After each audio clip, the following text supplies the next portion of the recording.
So today we're going to be talking about how to stop RPOs. RPOs are extremely overpowered in Madden 24 compared to last Maddens. I've actually ran RPOs the last couple years myself. Not anything like extravagant, just like some basic stuff that's not as hard to stop as these other RPOs, but some of the new ones they've added into the game this year are a little annoying. So today I'm going to be showing you guys how to stop them or how to slow them down. The defensive playbook I'm in is 4-6, but it honestly doesn't matter what formation, what play you do this out of, because I'm just going to show you simple adjustments, how you can just stop these in general. So whatever formation you run, whatever play you like to run, you'll be able to do it out of that. So we're here in the practice field. The first thing we're going to want to do is I'm going to put my auto alignment on base. And the reason why I do this is because if I run nickel normal, so if I don't have my defense base aligned, guys are going to line up in weird spots and stuff like this. And basically when you base align it, you line up on defense how it looks on the actual play art. So I always do this. We're going to do a couple zone drops. So our hooks, curl flats, and flats, we're going to put all of these on 5. I run nickel normal. I usually run either table 2 or cover 4 quarters. I just like that 2 base safety shell, and I just make all my adjustments accordingly out of that. So like I said, it really does not matter what you run. It's totally up to you, but this is what I run. So the first RPO we're going to look at is at an 8 slot offset. Now, this is one of the simpler RPOs. Now, we're going to get into some of the really annoying ones, but we're going to start with one of the simpler ones first. Basically, how the RPO works, it's a pretty simple one. 86, the white guy, he's the one catching it. Devontae Smith is the blocker. This one is one of the easier ones. So set up your defense how you normally set it up, whatever you do. And then all you're going to want to do with this slot corner right here is you're just going to want to simply man him up. You don't have to pass commit or anything like that. Just simply man him up, and then you can do whatever you want. So then you would just play the run normally. And then, yeah, as you'll see, when he hands the thing over to Fred Taylor, we're on it. So ones that are like that, where it's literally just you have your DB right in front of the guy that's catching it, just man him up. That's literally all you have to do. And if you're like, well, I want to put a zone out there, like let's say you want to leave this curl flat out there, you would have to pass commit him, but it's just unneeded. Don't do that. Just man them up. So RPO is essentially where your DB is already right in front of the guy that's catching it. The next one we're going to look at is in trio offset. It's pretty much similar to the trips tight end one. You've probably seen this one before. It's basically where you got the 2 blockers on the left and the 3rd receiver, the very inside guy, is the one that's wrapping around underneath them to catch the RPO. This one we're going to do, I'm going to set my defense up now how I normally do it. And like I said, I run nickel normal. And you see when I brought everybody down like that, this slot corner is lined up in front of one of the blockers. So if he just snaps that ball, my slot corner is getting blocked, and there's going to be no one out there to play the guy catching the RPO. Because the guy catching the RPO is right here, number 6, Devontae Smith. So what I have to literally do is I have to bring my slot corner, move him over in front of the guy catching the RPO, and then man him up. And then, like I said, set it up however you normally set it up. What I actually like to do is I like to crash my line to the outside. I like to blitz this middle linebacker right here. I just find it helps with the run game a lot, but that'll take the RPO away, and then boom, you know what I mean? Just make sure you play the run. So those ones where the ones are basically where your slot corner, because your slot corner is the key guy in all this. He's the one that's always going to be trying to take the RPO away. If he's ever not lined up in front of the guy catching the RPO, you're going to have to manually move him and get him to where he's in front of it and just man him up, because for some reason in this game, it doesn't matter if you put a 0-yard curl flat, a 0-yard cloud flat. If you don't pass commit on that play, then that zone is not going to play it. And the problem is in this game, if you pass commit on the RPO, these guys could get pancakes.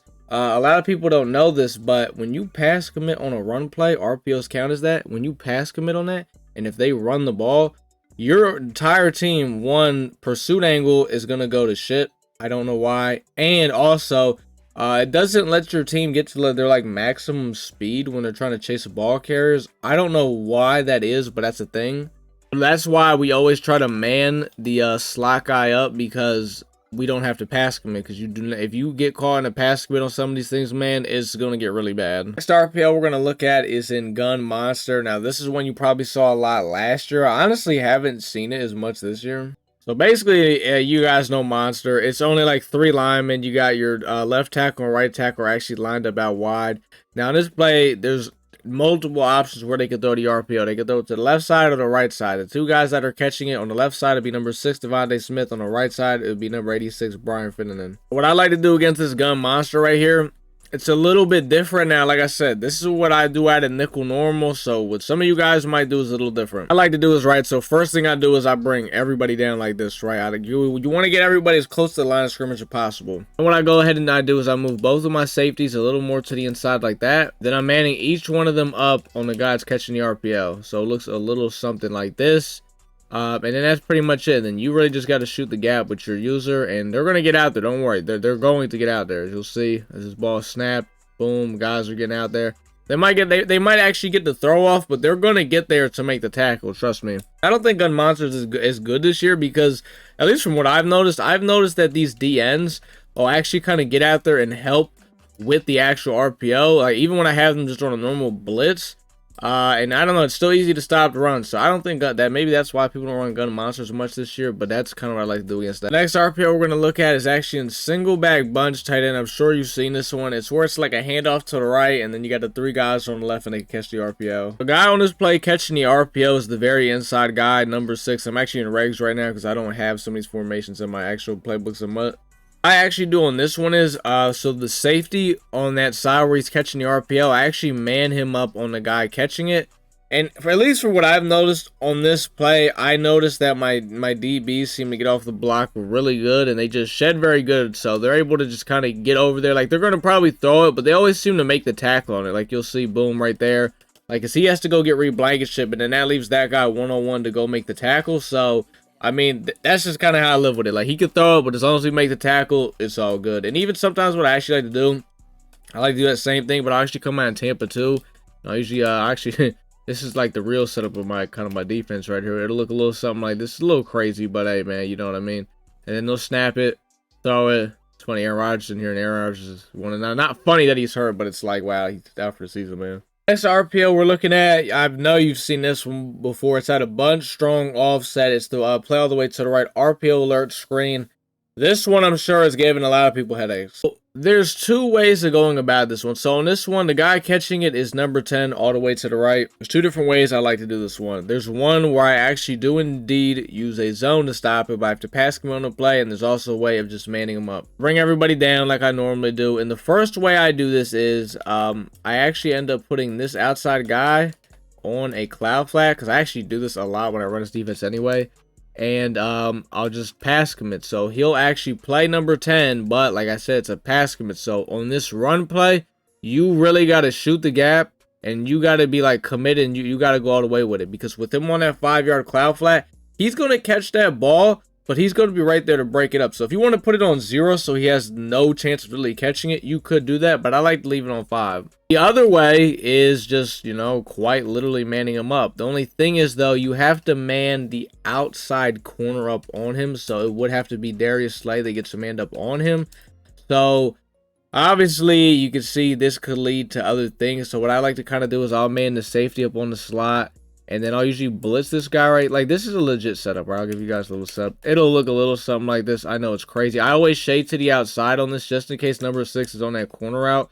Because I find man coverage shade to the outside pretty much just takes every corner route away in this game. As long as your DB has decent man coverage. And it'll look like a little something like this. So essentially, you know, he's here. He's playing that post route. I'm basically worrying about the tight end and running back, but RPO wise, hey man, it's taking the RPO away though. So last RPO we're gonna look at, it's in I-form slot. It's stretch alert bubble.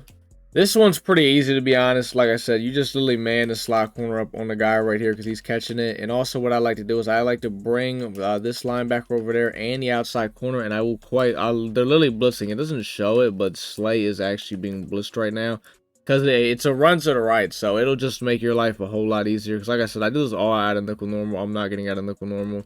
And boom, it'll take it away like that. So if you guys got any more questions, man, about just, you know, trying to stop RPOs and things like that, let me know down in the comments. I think we covered pretty much all the ones you probably have seen. The only one that we probably didn't cover is the one, it's like single back wing slot, but what we just showed you today, it's one of the easier ones to stop. So basically, you would do what you did against the I-form. You man that slot up, you take some guy, move him over to the right in the outside corner, and you pretty much blitz both of them right there. Pretty much how I go about stopping RPOs. They're very annoying this year, I know.